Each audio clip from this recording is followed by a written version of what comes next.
You've seen the headlines, you've heard the debates. China's rising influence, well, it's pretty much undeniable, right? Absolutely. It's everywhere. But have you ever stopped to think, I mean, really think, about what shapes its foreign policy beyond just, power and strategy as abstract ideas? Yeah, it's easy to talk about big forces, but sometimes the picture is more personal. Exactly. Today, we're going to pull back the curtain a bit on something really powerful, maybe unexpected.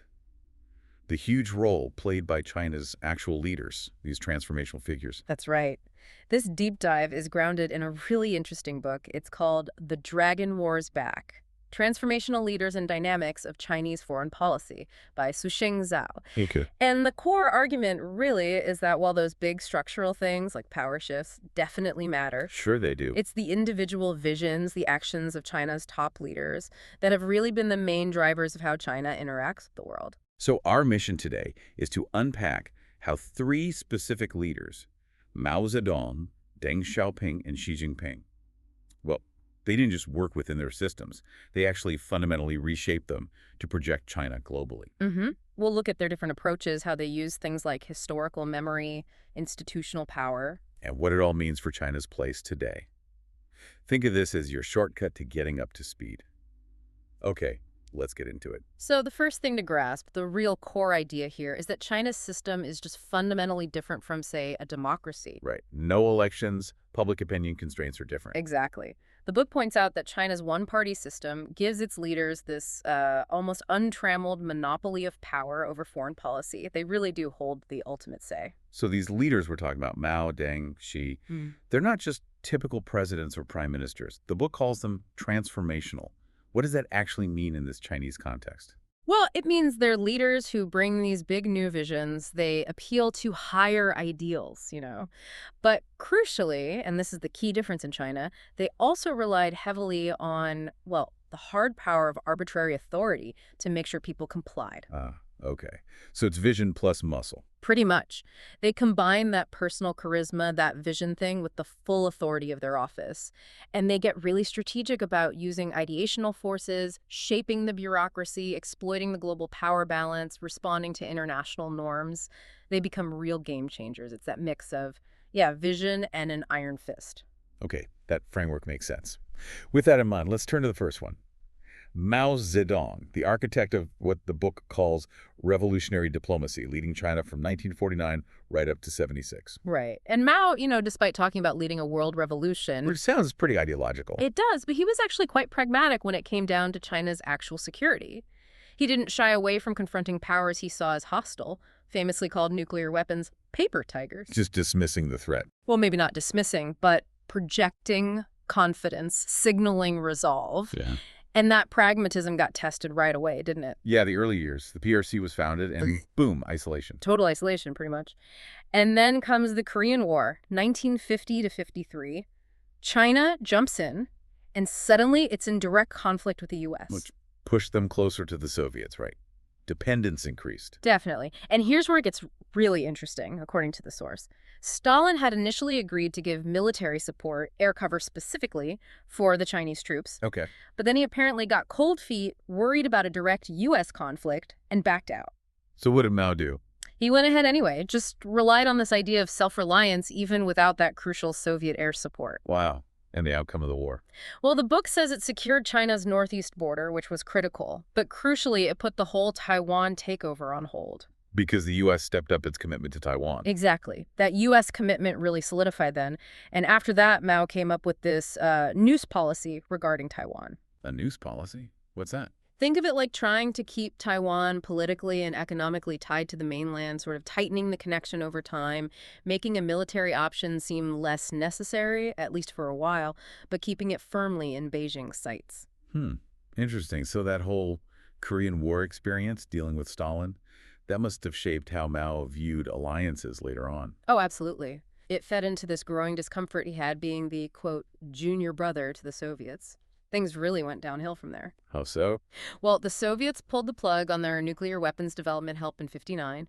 Then they cut off all economic and military aid, pulled out over 1,000 advisors in 1960. Big blow. And weren't there border issues too? Yes, the USSR sided with India in the border dispute around 1959-62. Plus, Khrushchev started talking about peaceful coexistence with the U.S. Think Cuban Missile Crisis withdrawal, the nuclear test ban treaty in '63. Beijing saw all this and felt like it was being encircled. So distrust was growing rapidly. Massively. Mao even cracked down hard internally on officials like Wang Jiaxiang, who suggested maybe, reconciling a bit with the West, the Soviets and reactionaries, and maybe reducing support for revolutions abroad. Mao saw that as complete betrayal. And all the suspicion towards the Soviets, that sets the stage for something really dramatic, doesn't it? The turnaround with the U.S. Exactly. The Sino-U.S. rapprochement, ping-pong diplomacy in 1971. It seems sudden, but it came from Mao's strategic calculation. What was the calculation? Disappointment that the world revolution wasn't really taking off, combined with genuine fear about that huge Soviet military buildup right on China's borders. He needed a counterweight. And the ping pong team visit. Yeah. The book has a surprising detail about that, right? It really does. Apparently, the foreign ministry initially said no to the U.S. team's request to visit. Really? Yeah. Premier Zhu Enlai took it to Mao for the final decision. Mao thought about it for 3 days, actually endorsed the rejection, and then, just like that, changed his mind. Approved the visit. Boom. The door opens. Wow. What does that single moment tell you about Mao's power, his style? It just highlights how personal and, frankly, absolute his power was. He ruled for life, showed incredible ability during the revolution, sure, but he was also, as the book puts it, a crusader to stifle all opposition and dissent. So institutions didn't really constrain him. Not really. He challenged them, made critical decisions alone if he felt like it, purged people ruthlessly, launched the entire Cultural Revolution, in part, to smash the parts of the party state he thought were blocking his policies. That really sets a precedent for how foreign policy gets made, doesn't it? Leader-centric. Absolutely. The leader's will often just trumped everything else. Okay, so after Mao's era, China undergoes this massive shift under Deng Xiaoping. He brings in what the book calls developmental diplomacy. This is late 70s into the 90s. Right. And Deng's vision was a complete pivot. Forget war and revolution. The new focus was peace and development. Why the change? Primarily modernization. China desperately needed to recover from the chaos and devastation of the Cultural Revolution. So foreign policy had one main goal: seek a peaceful environment for 4 modernizations: agriculture, industry, defense, and science technology. And the U.S. relationship was key to that. Absolutely central. Yeah. Normalizing relations with the U.S. was, as the book says, the key for his economic growth strategy. How so? It let China jump onto that export-led growth train, absorb foreign technology, get foreign capital, and that's when you start seeing the huge transformation in Chinese daily life. Western brands like Starbucks, Coke, Hollywood is flooding in. But wait, opening up like that, how did Deng manage the politics? Balancing openness with keeping control. That's the million-dollar question, isn't it? He was careful. He specifically proclaimed China's independent position between the 2 superpowers, trying to carve out space, not just become a U.S. satellite. It sounds like a tightrope walk. And it wasn't all smooth sailing, was it? There was the Vietnam conflict. Right. Deng launched that short, sharp, pedagogical war, a teaching war against Vietnam in 1979. He seemed to expect the U.S. would back him up, given Vietnam's Soviet ties. But they did. Got a pretty lukewarm response, apparently. China was worried about Vietnam becoming a regional power backed by Moscow. And then, adding insult to injury, the U.S. Congress passed the Taiwan Relations Act, Which reaffirmed U.S. commitments to Taiwan despite normalization with Beijing. Exactly. That really soured things. Deng started seeing the U.S. as insincere and patronizing. So if the U.S. relationship hit a bump, where did Deng look? Well, cautiously back towards the Soviet Union. The hostile rhetoric from Moscow stopped around '82.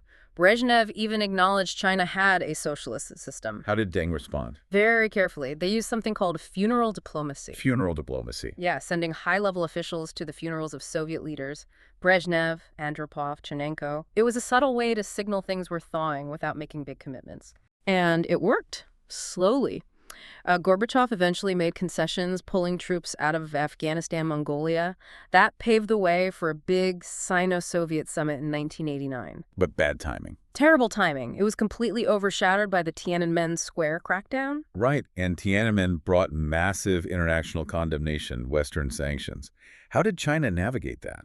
Deng handled it subtly. He didn't apologize, but he worked behind the scenes to mend fences. Let the famous dissident Fang Lizhi leave the U.S. embassy and go abroad, released some political prisoners. Small gestures. Were there bigger strategic moves? Yes, China's decision not to veto the UN resolution authorizing U.S. military action against Iraq and Kuwait in 1990 was huge. That helped thaw relations with the Bush administration. And sanctions were lifted? Eventually, yes, high-level visits resumed. China also promised to stick to non-proliferation rules, signed the Nuclear Non-Proliferation Treaty, NPT. Even after the Belgrade embassy bombing in '99, that must have been a major crisis. It was. China absolutely did not accept the U.S. explanation that it was accidental. But the leadership under Jiang Zemin, Deng's successor, still prioritized the U.S. relationship. They pushed hard for concessions to get into the World Trade Organization. And they succeeded in 2001. They did. Despite major setbacks, they kept that economic goal in sight. Beyond the superpowers, what was Deng's approach to the neighborhood? That was the era of the good neighboring policy, really pragmatic. China basically adopted a low profile towards the U.S. and focused on building ties around its periphery. How'd that work? Ideology went out the window as a guide. They normalized ties with pretty much everyone. Didn't matter if they were aligned with the U.S. or USSR. Any examples? Oh, yeah. Signed a border deal with Mongolia in '88. Same year, the first Indian PM visited China in decades. Normalized ties with Indonesia, Singapore, Brunei in the early '90s. Building bridges everywhere. And the Asian financial crisis in '97. China played a role there, too. A big one. They made the decision not to devalue their currency, the RMB.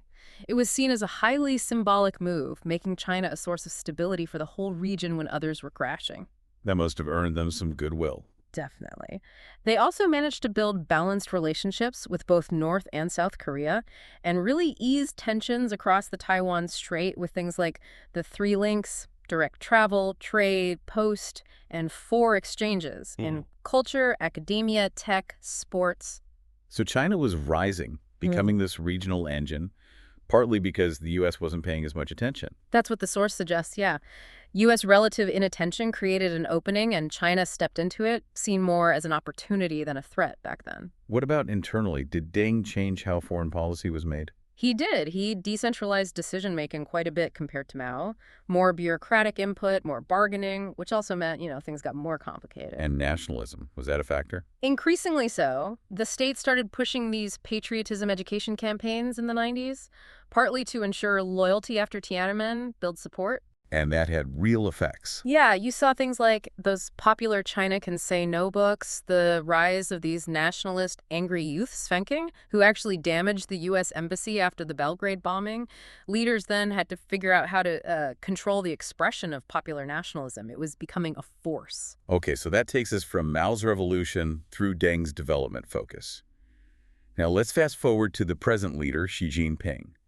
And this era of big power diplomacy starting around 2012. Right, and she comes in with this big vision, the China dream of great rejuvenation. What does that mean in practice? It's about returning China to what he sees as its historical place at the pinnacle of the past, an admired and benevolent empire, but a modern one. He talks about a new era, profound changes unseen in a century. And initiatives like Community of Shared Future for Mankind, new type of international relations. Exactly. These signal a new level of ambition, a real activism on the world stage. And feels like a definite shift away from Deng's low profile. More assertive.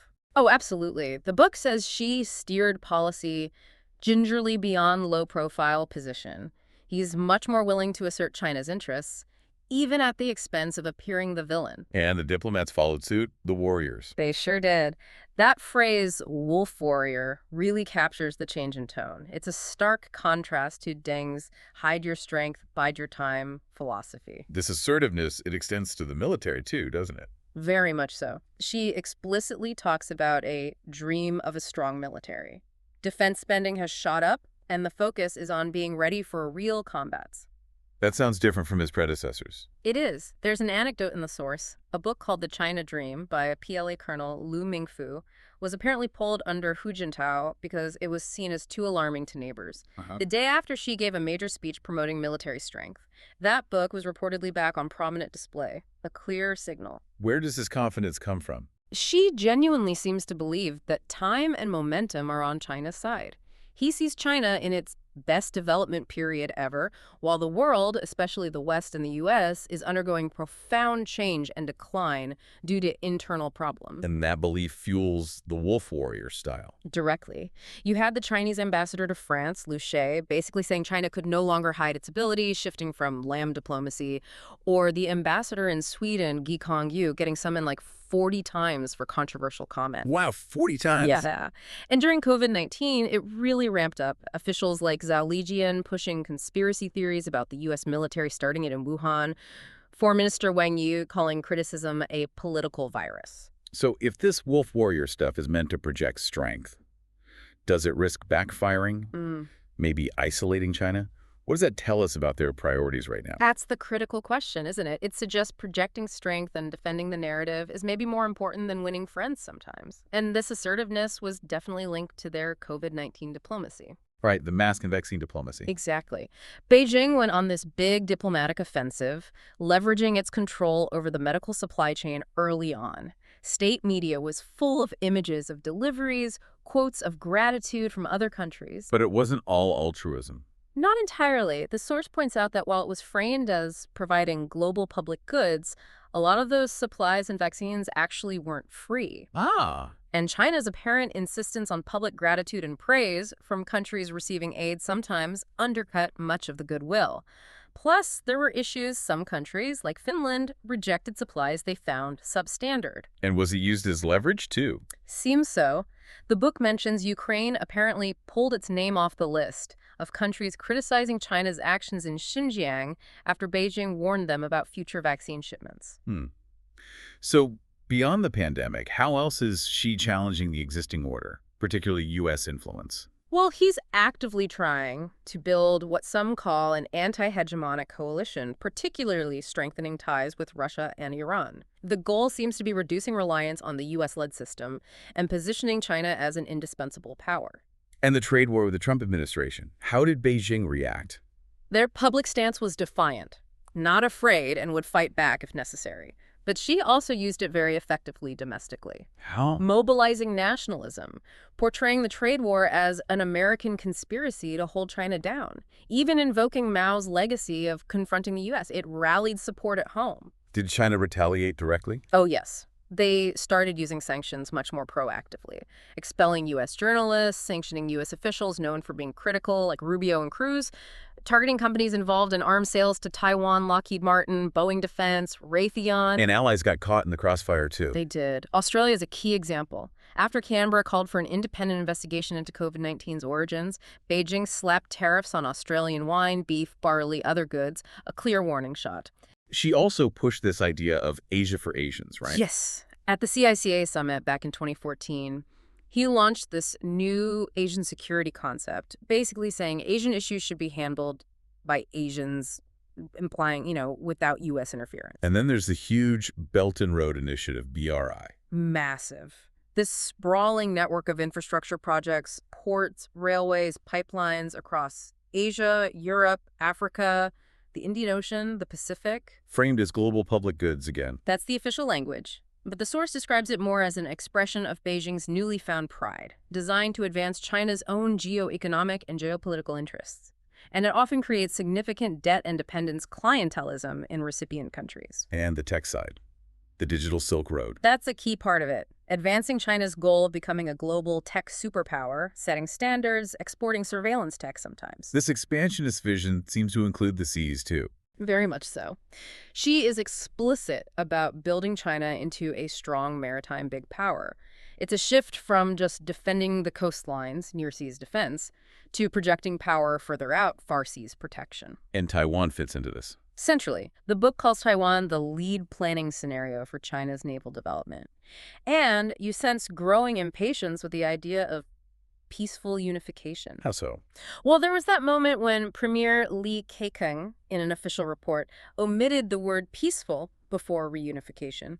It caused, as the book says, considerable fluttering. A small word, but a huge signal. The source even mentions 6 triggering conditions that Beijing might see as justifying a military move. Wow.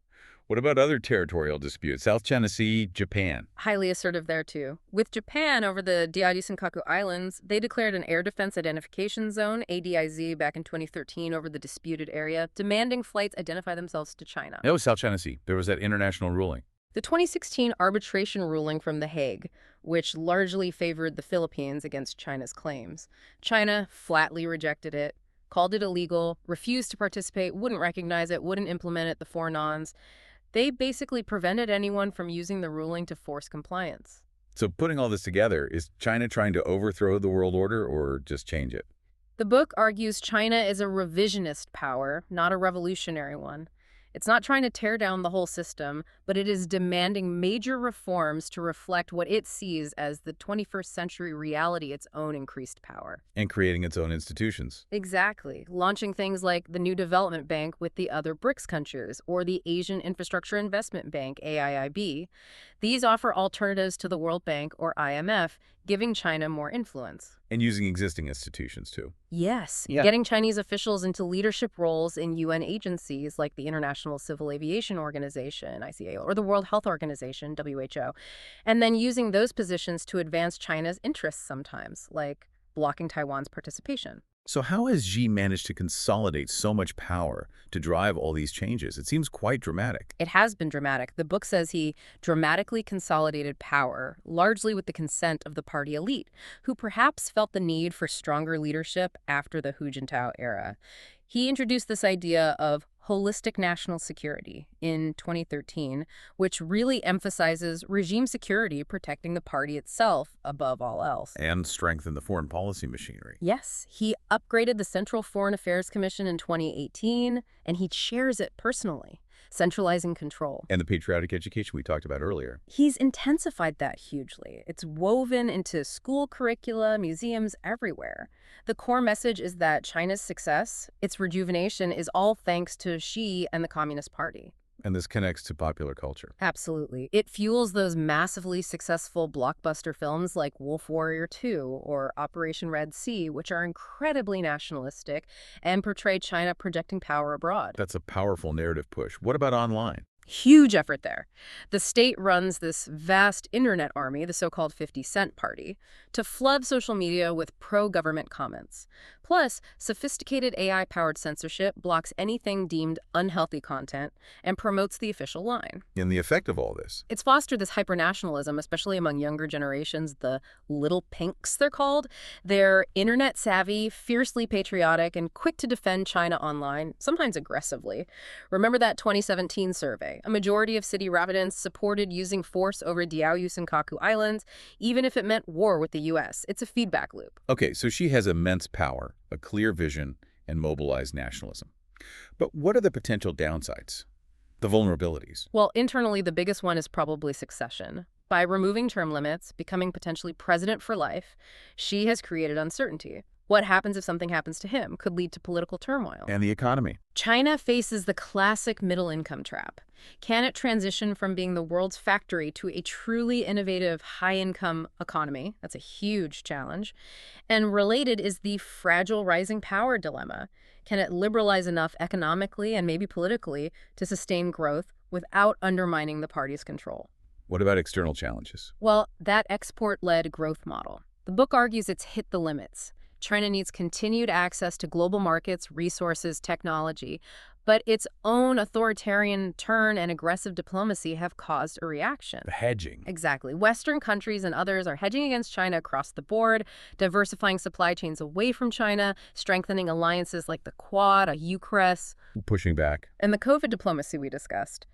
That had downsides too. Definitely. Despite the initial domestic success in controlling the virus, the strict zero-COVID strategy eventually caused huge disruption.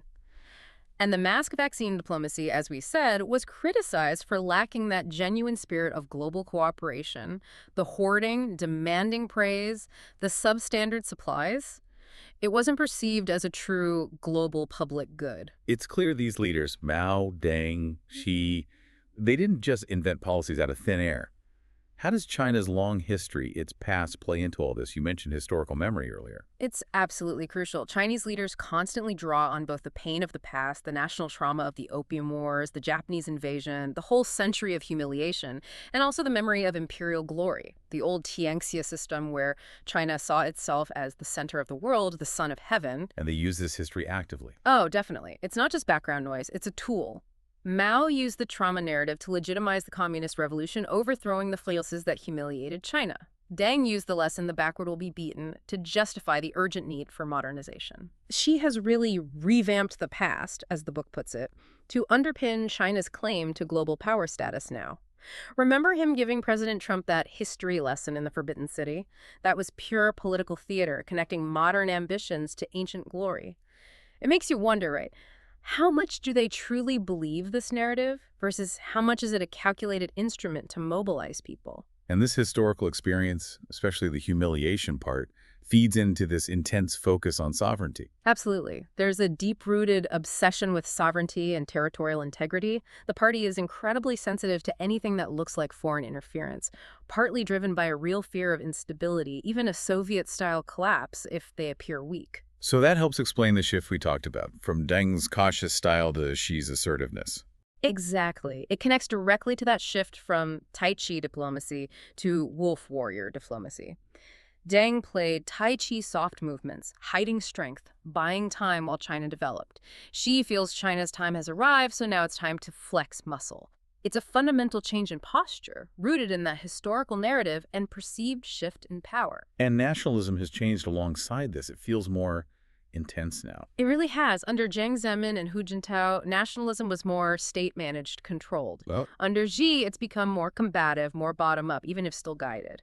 And it gets weaponized. how so? Well, the book mentions the gang indemnity analogy being used against the writer Fang Fang during the early COVID outbreak in Wuhan. People accused her diary of giving a knife to Western anti-China forces, comparing it to collaborating with the powers who imposed those humiliating Boxer rebellion reparations back in 1900. Wow, bringing up something from over a century ago. It shows how potent these historical memories remain in the political discourse. And this more assertive stance, this belief that China's time has come, is it also fueled by a view that the U.S. is weakening? Definitely. The 2008 financial crisis was a big turning point in Chinese perceptions. Then the Trump presidency, the political polarization in the U.S., and frankly, the U.S.'s struggles during the early COVID pandemic. All of that reinforced this narrative inside China that the East is rising, the West is declining. State media constantly highlights U.S. problems. Okay, so we've covered a lot of ground here. You've just taken a deep dive into this really complex, fascinating world of Chinese foreign policy. We really have. We've seen how these pivotal, transformational leaders, Mao, Deng, and Xi, weren't just reacting to events. They actively shaped China's path on the world stage. Right. Moving from that revolutionary state under Mao to Deng's focus on development, and now to Xi's assertive big power diplomacy. And it's driven by this really unique mix, that deep historical memory we discussed, the very centralized party-state system, and crucially the distinct visions and personalities of these leaders. And hopefully what comes across from this deep dive is that understanding China isn't just about tracking its actions, the trade deals, the military moves. It's about getting at the why. Yeah, digging into those historical currents, the strategic thinking, how ideology and nationalism are used. Exactly. Recognizing those underlying drivers is key. So here's something to leave you thinking about. When you have a nation with this profound sense of historical grievance, this century of humiliation combined with powerful leadership that now genuinely believes its time has arrived, how might that potent combination influence its future behavior? Especially regarding things like long-standing territorial claims, Taiwan, the South China Sea, or perceived slights from other countries. It raises a really big question for the future, doesn't it? It does. Just how much will historical memory and the choices of individual leaders continue to shape not just China, but the entire world order in the 21st century? Something to definitely keep watching.